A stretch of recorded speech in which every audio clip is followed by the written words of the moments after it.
Hello.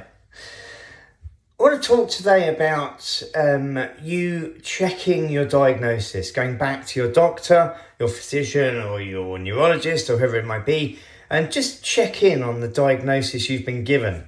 You know, if you have been given a diagnosis of eczema or psoriasis or headaches, migraines, IBS, acid reflux, pain anywhere in your body, back pain, joint pain, hips, knees, shoulders.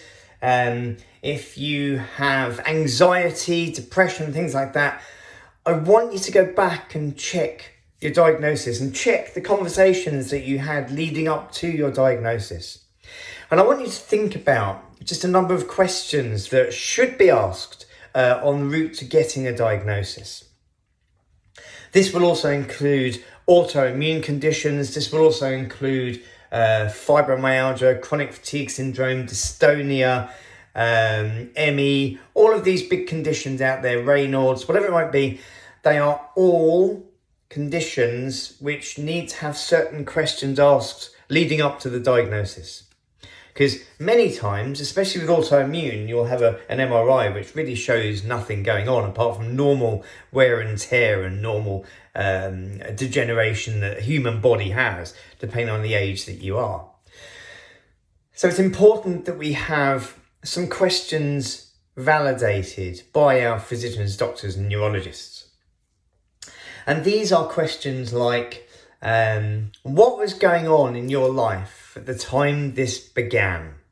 What stressors were going on? What pressure were you under at the time the symptom began? That needs to be investigated. What's your character type like? Are you a perfectionist? Are you a people pleaser, always desperately trying to meet everybody's expectations?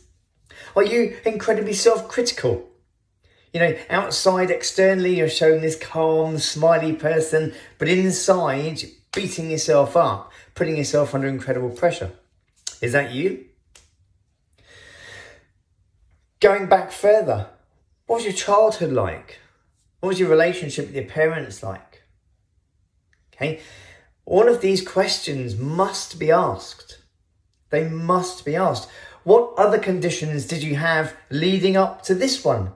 Were there other symptoms that you went through leading up to this one? So it could start with eczema as a child. It could go into asthma. It could then go into back pain later in life. And then it could turn into acid reflux and things like that.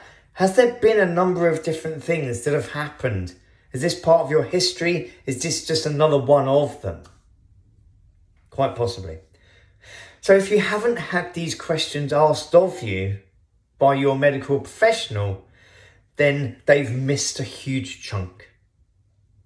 Okay, and it's very, very, very likely that the diagnosis that you've been given, especially if it's an incurable one, could actually turn out to be something you can get rid of. Okay, so if you feel like your history, you as a person haven't been looked at, if you feel like you've just been looked at as a symptom, okay, and they're just focusing on a symptom and trying to fix a symptom, but they haven't actually included you as a person and your life, I would go back and ask some questions. Okay, for you, all right, for your health and well-being, for you standing up for you, I would go back and I would ask some questions, because you may actually start to get some different answers. Okay, just putting it out there, have a think about it. All right, if you think that that's your character type and there has been stressors leading up to that, you do internally stress a lot of time, there was a tough pressured childhood, whatever it might be, think about it, start thinking about it differently. You might actually be able to get better. Okay, happy to talk about it. Give me a shout if you want to. Bye for now.